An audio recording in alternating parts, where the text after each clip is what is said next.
Lagi cari-cari kesempatan buat lanjut S2 atau S3? Pas banget.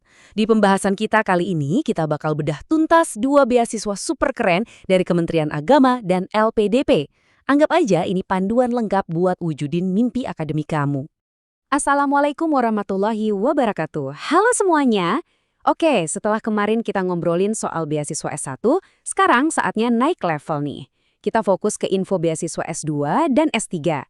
Yuk langsung aja kita kupas tuntas dua jalur emas buat studi lanjut ini. Oke, ini dia agenda kita. Pertama, kita kenalan dulu sama dua beasiswanya. Terus kita cek siapa aja yang boleh daftar, syarat-syarat utamanya apa aja, dan yang paling penting, apa aja yang dibiayain. Gak lupa, saya juga bakal kasih tips dan trik biar lolos. Dan terakhir, kita lihat gimana beasiswa ini bisa jadi investasi buat karir masa depan kamu. Oke, kita masuk ke bagian pertama. Yuk, kita kenalan dulu sama dua beasiswa ini. Namanya sih beda ya, beasiswa pesantren dan unggulan keagamaan, tapi tujuannya sama-sama mulia, mencetak sumber daya manusia yang unggul buat Indonesia. Nah ini dia dua pemain utamanya, beasiswa pesantren dan beasiswa unggulan keagamaan.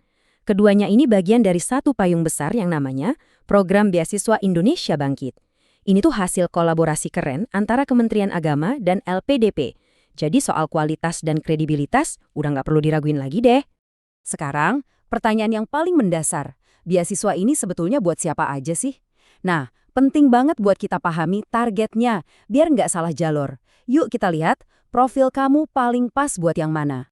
Nah, di sini nih perbedaannya kelihatan jelas banget. Kalau beasiswa pesantren, ya namanya juga udah jelas ya, ini khusus buat teman-teman dari lingkungan pesantren, entah itu pendidik, ustadz, santri, sampai alumninya. Tapi kalau beasiswa unggulan keagamaan, cakupannya lebih luas lagi. Buat para guru PAI, pegawai Kemenak, dosen, atau alumni dari perguruan tinggi keagamaan. Coba deh langsung cocokin profil kamu, kira-kira masuknya ke jalur yang mana? Oke, sekarang kita beralih ke bagian yang super krusial. Kalau udah tahu mau daftar yang mana, saatnya kita bedah syarat-syaratnya. Nah, bagian ini nggak bisa ditawar-tawar, jadi harus diperhatiin baik-baik. Coba perhatikan angka-angka ini. Ini contoh untuk beasiswa unggulan keagamaan ya. Batas usianya untuk S2 itu maksimal 40 tahun dan untuk S3 maksimal 48 tahun. Kalau dari sisi akademik, IPK S1 kamu minimal harus 3.0 buat daftar magister. Nah, kalau mau lanjut doktor, IPK S2 kamu minimal harus 3.25. Ini saringan pertama loh, jadi pastiin kamu lolos di sini. Selanjutnya, bahasa Inggris. Ini juga penting banget. Buat studi S2 dalam negeri lewat jalur unggulan keagamaan, skor minimalnya TOEFL ITP 450, atau kalau pakai Duolingo itu 80, atau IELTS 5.0. Nah, angka-angka ini bisa jadi target belajar kamu dari sekarang. Kalau tujuannya keluar negeri, pastinya skor yang diminta bakal lebih tinggi lagi. Jadi, pertanyaan utamanya nih, kalau kita diterima, apa aja sih yang bakal ditanggung sama beasiswa ini? Ini nih bagian yang paling ditunggu-tunggu kan? Yuk kita intip komponen pembiayaannya. Keren banget kan?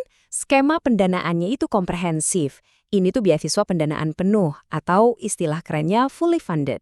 Artinya bukan cuma biaya kuliah aja yang dibayarin, tapi semua biaya pendukung lainnya juga. Tujuannya jelas, biar kamu bisa fokus 100% sama studi, gak pusing mikirin biaya. Oke, kita bedah ya, isinya apa aja. Pertama, dana pendidikan. Ini udah pasti buat bayar pendaftaran sama SPP sampai kamu lulus. Beres. Tapi yang bikin wow itu dana pendukungnya. Serius, ini lengkap banget. Ada tunjangan buku, ada bantuan buat penelitian tesis atau disertasi, bahkan kalau mau ikut seminar internasional pun dibantu. Belum lagi, dana transportasi, uang saku bulanan, sama asuransi kesehatan. Wah, udah deh, tinggal fokus belajar aja kan? Memenuhi syarat administrasi itu baru langkah awal. Pertanyaannya, gimana caranya supaya aplikasi kamu itu stand out, menonjol di antara ribuan pendaftar lain? Nah sekarang, kita masuk ke bagian strategi dan tips jitu. Yang pertama, personal statement atau esai. Anggap ini bukan cuma tulisan, tapi ini suara kamu. Disinilah kamu bisa ngobrol langsung sama panitia seleksi. Jadi, ceritain siapa kamu, apa aja pencapaianmu, dan yang paling penting, apa rencanamu buat berkontribusi ke Indonesia setelah lulus nanti. Tunjukin visi besarmu di sini. Nah, khusus buat yang mau daftar program doktor, proposal penelitian ini adalah senjata utama kamu. Ini bukti kesiapan akademik. Pastikan topik risetmu itu penting, punya nilai kebaruan, relevan, dan yang pasti, kamu bisa jelasin metodologinya dengan runut dan meyakinkan. Ini dia peta perjalanannya. Ada 3 gerbang utama yang harus kamu lewati. Pertama, seleksi administrasi. Pastiin semua dokumen lengkap dan benar. Kalau lolos, lanjut ke seleksi bakat skolastik buat ngukur potensi akademik kamu. Nah, gerbang terakhir yang paling menentukan itu seleksi wawancara. Di sini, motivasi dan komitmen kamu bakal digali habis-habisan. Setelah perjuangan panjang itu, terus apa? Coba kita lihat gambaran besarnya. Beasiswa ini tuh bukan cuma soal dapat gelar magister atau doktor. Ini adalah investasi buat sesuatu yang jauh lebih besar. Coba bayangin beasiswa ini kayak landasan peluncuran roket buat karir kamu. Dengan gelar, ilmu, dan jaringan yang kamu dapat, pintu-pintu kesempatan yang tadinya tertutup bakal terbuka lebar. Kamu itu disiapkan buat jadi pemimpin, akademisi, dan profesional hebat di bidangmu. Ini akselerator karir yang efeknya luar biasa. Tapi, ada satu hal yang harus selalu diingat. Ini adalah komitmen. Setiap penerima beasiswa wajib hukumnya untuk kembali ke Indonesia dan mengabdi, mendedikasikan ilmunya buat kemajuan bangsa. Inilah inti dari semangat beasiswa Indonesia Bangkit. Negara berinvestasi untukmu dan kamu berkontribusi untuk negara. Jadi, setelah kita bedah semua perbandingan, syarat dan peluangnya, pertanyaannya sekarang kembali ke kamu.